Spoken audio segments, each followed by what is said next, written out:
All right, hello everyone. Welcome back. And I hope you're able to make your own cup of hot cocoa. And I will post the recipe in the description so you can make your own hot cocoa. I'll let you go ahead and create your own.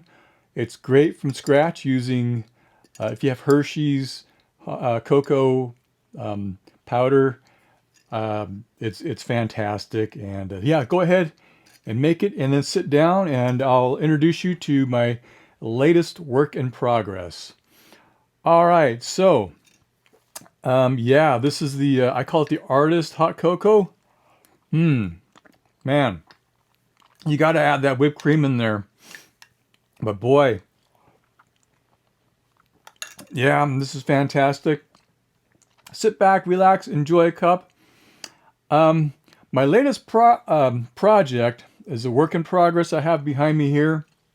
This is it. Still, I've got a lot of work to do on it today and hopefully finish by either today or tomorrow. But yeah, this is Payson Utah Temple, great big building out there. I'm working off of a photograph, an electronic photograph. Actually, it's an image, a still image I've taken, a combination of different images of this building here. And I've went ahead and I incorporate my what's called a starry night sky with the paint brush stroke marks my own way, which is a continual line, really stylized in this continual what is it called, well, I guess it's just the lines that are radiating out from the stars. There's a moon. I have yet to I'm going to repaint it going this direction, like with the moon going like that. Like you see back there in this painting here behind me on my right shoulder. But boy, yeah, this whipped cream and the hot cocoa is awesome. Sorry, I'll put it down here so I can finish talking about work in progress. It's not done yet, but this is a sneak peek for you guys. This is my latest thing.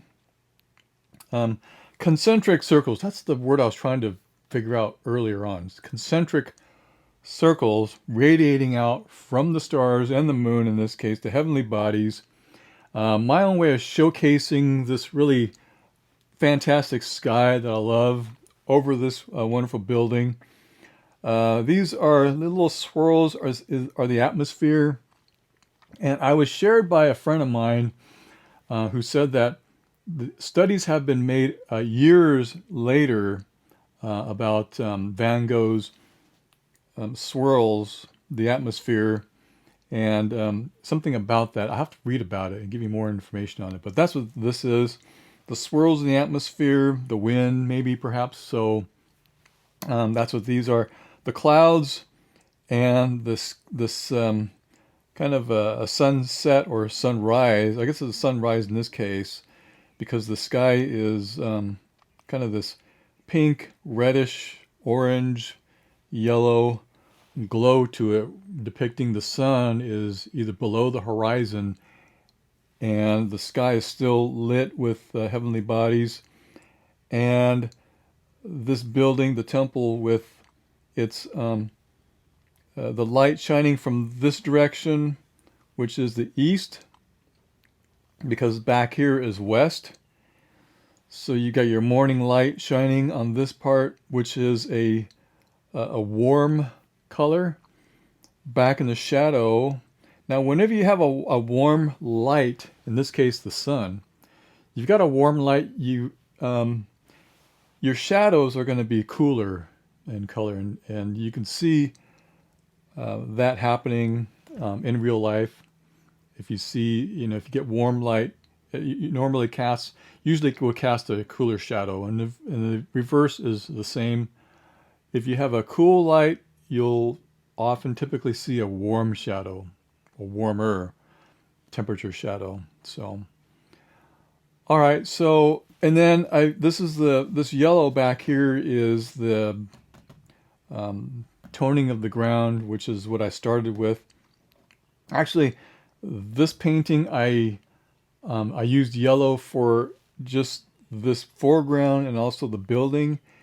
I didn't use yellow in the sky because in the past I've used yellow in the sky and I had to use several coats of the blue because it kept turning out green, which makes sense. You're painting over yellow with blue and you get green.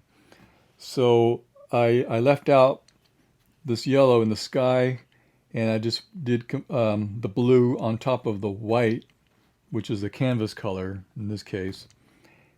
And so yeah, I think it worked out pretty good.